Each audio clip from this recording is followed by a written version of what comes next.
Hello बच्चों, welcome back on YouTube channel star का study. दोस्तों, इस वीडियो में हम आप सभी के लिए लेकर आए हैं क्लास 10th वालों के लिए काफ़ी इंपॉर्टेंट एमसीक्यू टाइप क्वेश्चन जो आप सभी के एग्जाम्स के लिए काफ़ी इंपॉर्टेंट होंगे। तो बच्चों, इस वीडियो को अंत तक सभी देखना, ठीक है। कई सारे क्वेश्चंस यहाँ से आप लोगों को देखने को मिलेंगे बोर्ड परीक्षा में। और भी काफ़ी सारे क्वेश्चंस का प्रैक्टिस शीट करना चाहते हैं तो आप ऑफिशियल वेबसाइट की मदद से तैयारी कर सकते हो। starkastdy.com गूगल पर लिखना, लिंक आपको वीडियो के डिस्क्रिप्शन में दे दूंगा, ठीक है। वहाँ से कई लाखों छात्र जो है पढ़ रहे हैं, तो आप लोग भी जाके पढ़िए।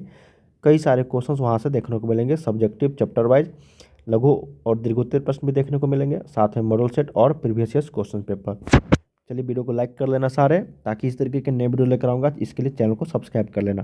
पहला प्रश्न यहाँ से हम लोगों से पूछा गया है इस वीडियो में, इस मॉडल सेट में, कि एक रैखिक समीकरण का जो घात होगा वो कितना होगा। देखिए, तीन तरह के प्रश्न पूछ जाते हैं। रैखिक समीकरण, एक होता है आपका द्विघात, ठीक है, यहाँ पे लिख देता हूँ। एक होता है रैखिक, या फिर इसी को हम लोग बोलते हैं एक घातीय। क्या बोलते हैं? एक घातीय समीकरण, एक घातीय समीकरण या फिर एक घातीय बहुपद। इसको फिर दूसरा होगा द्विघातीय, ठीक है। तीसरा होगा त्रिघातीय। जब भी इस तरह के प्रश्न पूछ जाएंगे रैखिक या फिर एक घातीय, तो ये एक होगा, द्विघातीय में दो होगा, और त्रिघातीय में कितना होगा? तीन होगा। यहाँ से पूछा गया क्या है? रैखिक, तो रैखिक में एक होगा, तो ऑप्शन नंबर यहाँ पे एक का सी। जीरो नहीं होता है, जीरो तो आपको जीरो बहुपद हो गया। जीरो बहुपद किसको बोलेंगे? एक के पावर जीरो को हम लोग बोलेंगे, ठीक है ना। या फिर कोई भी न्यूमेरिकल वैल्यू रहेगा, 1 3 2 इस तरीके से 5 7, ठीक है, इसको हम लोग क्या बोलेंगे? जीरो बहुपद। क्या बोलेंगे? जीरो बहुपद, ठीक है। यहाँ पे एक का सी। चलिए, सेकेंड नंबर है कि 10π/2 का मान कितना होगा।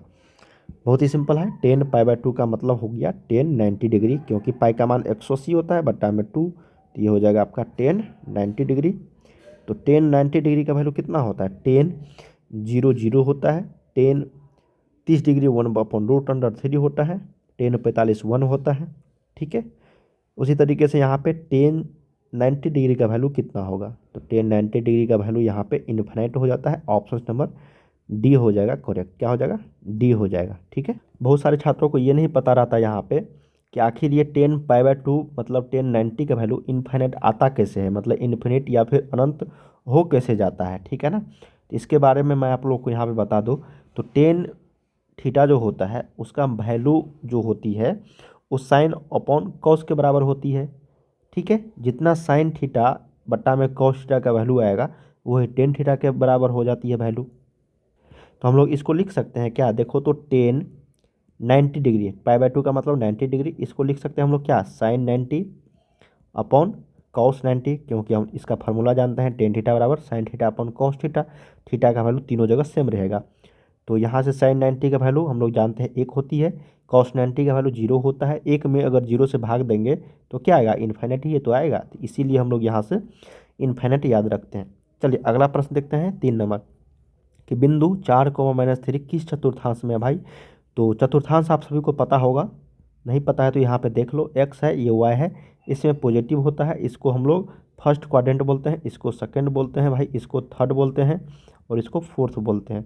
यहाँ से प्लस माइनस प्लस प्लस, यहाँ पे हो जाएगा माइनस प्लस, ठीक है। इसमें माइनस माइनस और इसमें आपको प्लस माइनस, समझ में आ रहा है।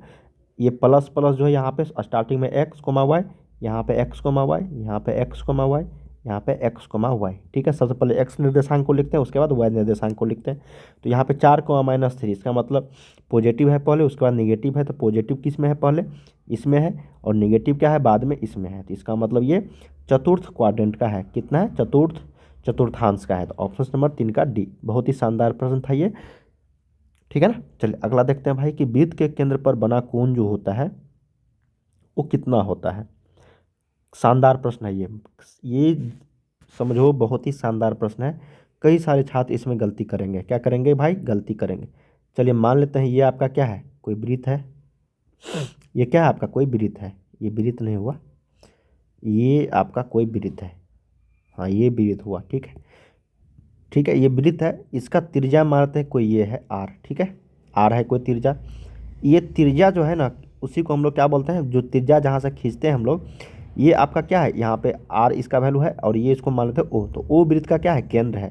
तो इसी केंद्र पर बना कोण जो है इसका मान पूछा गया है। तो याद रखनी है कि वृत्त के जो केंद्र पर कोण बनता है वो 360 डिग्री के बराबर होता है। ये केंद्र पर कोण हुआ, क्या हुआ, ये केंद्र पर कोण, ठीक है, केंद्र पर।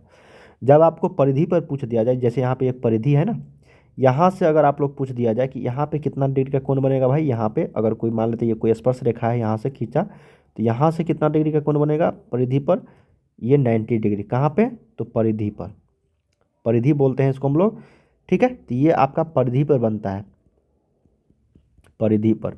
तो कन्फ्यूज मत होना, केंद्र पर पूछा जाएगा तो 360 डिग्री, परिधि पर पूछा जाएगा तो 90 डिग्री।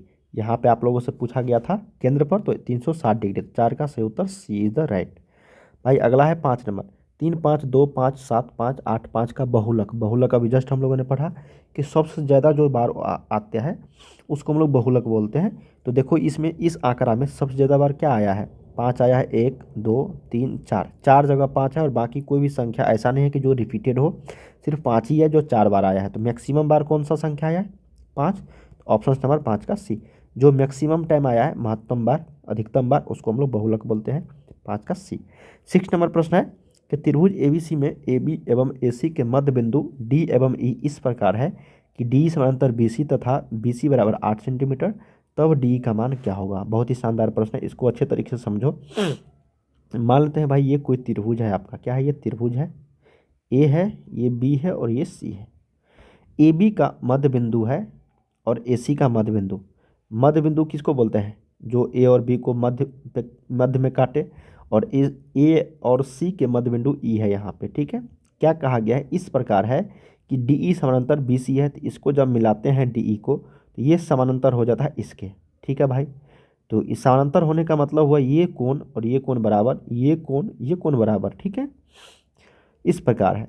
तथा BC का मान 8 सेंटीमीटर है भाई, 8 सेंटीमीटर क्या है, BC का वैल्यू है, तो DE का वैल्यू कितनी होगी, ठीक है। तो यहाँ पे देखो जब ये 8 सेंटीमीटर है, ठीक है ना, 8 सेंटीमीटर, और ये भुजा डी समांतर BC है, तो एक चीज़ ध्यान रखो, जब ये कोण और ये कोण बराबर है, जब B और C, देखो यहाँ पे कोण B बराबर कितना है, कोण C, इसी तो कोण B बराबर कोण C है, तो इसीलिए AB जो होगा भुजा वो AC के बराबर हो जाएगा, क्या होगा, AC के बराबर।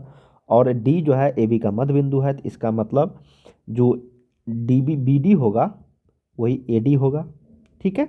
तो इसका मतलब आधा आधा हो गया, ये भी 4 हो गया और ये भी 4 हो गया, ये भी 4 हो गया और ये भी 4 हो गया। जब ये भुजा 8 सेंटीमीटर है, जब ये भुजा 4 सेंटीमीटर है, तो ये भी क्या होगा, 4 सेंटीमीटर हो जाएगा।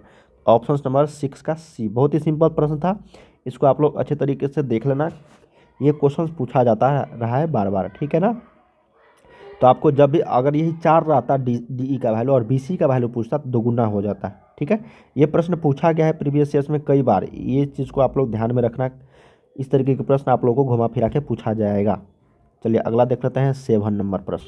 7 नंबर प्रश्न भाई कहा गया कि एक सिक्का को उछालने पर एक चित्त आने की प्रायिकता कितनी होगी। बहुत ही शानदार प्रश्न है और सिंपल, बहुत ईजी है ये सिक्का वाला। एक सिक्का को उछालने पर या तो हेड आएगा या फिर टेल आएगा, तो चित्त आने की प्रायिकता यानी का मतलब हेड आने की प्रायिकता, ठीक है, चित्त और पट होता है ना, तो यहाँ पे हेड और टेल नहीं लिखा रहेगा, तो आपको याद रखनी है, चित्त हेड को बोलते हैं, पट टेल को बोलते हैं, ठीक है। तो चित्त आने की प्रायिकता, टोटल प्रायिकता कितना होगी, 2 होगी, आने की प्रायिकता टोटल जो होगी वो 2 होगी ना, तो उसमें से एक चित्त आने की प्रायिकता क्या होगी, 1, टोटल कितना है 2, तो इसका आंसर 1/2 आ जाएगा। बहुत ही सिंपल प्रश्न था ये, टोटल 2 आएगा, तो एच हेड आने की प्रायिकता 1/2 और टेल आने की प्रायिकता भी 1/2। अगर चित्त पूछता तो भी 1/2 होता और पट पूछता तो भी 1/2 होता था। 7 का ऑप्शन नंबर ए, ये प्रायिकता का सबसे इजी टाइप का क्वेश्चन है। देखो अगला प्रश्न है भाई, कहा गया कि AP को दिया गया है 4 10 16 22 28 का सार्वंतर कितना होगा। तो बहुत ही सिंपल है, सार्वंतर किसको बोलते हैं, D को। मान लेते हैं ये A1 है, A2 है, ये A3 है, तो A2 में से क्या करते हैं हम लोग, A2 में से A1 को घटाते हैं, तो A1 कितना है, A2 कितना है 10 - 4 6, ऑप्शन नंबर। एक और हम लोग करते हैं यहाँ से A3 - A2, A3 कितना है 16, 16 - 10 बराबर 6, तो दोनों टर्म 6 6 आ गया, तो इसका मतलब सार्वंतर कितना होगा, 6 होगा। बहुत ही सिंपल था, 8 का बी। 9 नंबर प्रश्न है कि दो समरूप त्रिभुजों की संगत भुजाओं का अनुपात इतना है, तो तब उनके क्षेत्रफलों का अनुपात क्या बताया था मैंने, अगर क्षेत्रफल का अनुपात पूछा जाएगा भुजा का अनुपात देख के, तो 4/9 का स्क्वायर कर देना है, ये हो जाएगा 16/81, यही इसका राइट आंसर। ठीक है, 9 का क्या होगा बी।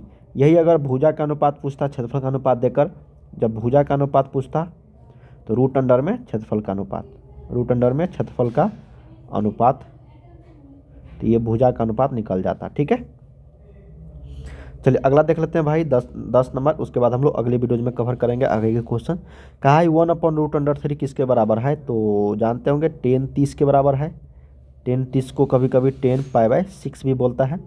ऑप्शन नंबर सी यहाँ पे करेक्ट हो जाएगा, 10 का सी।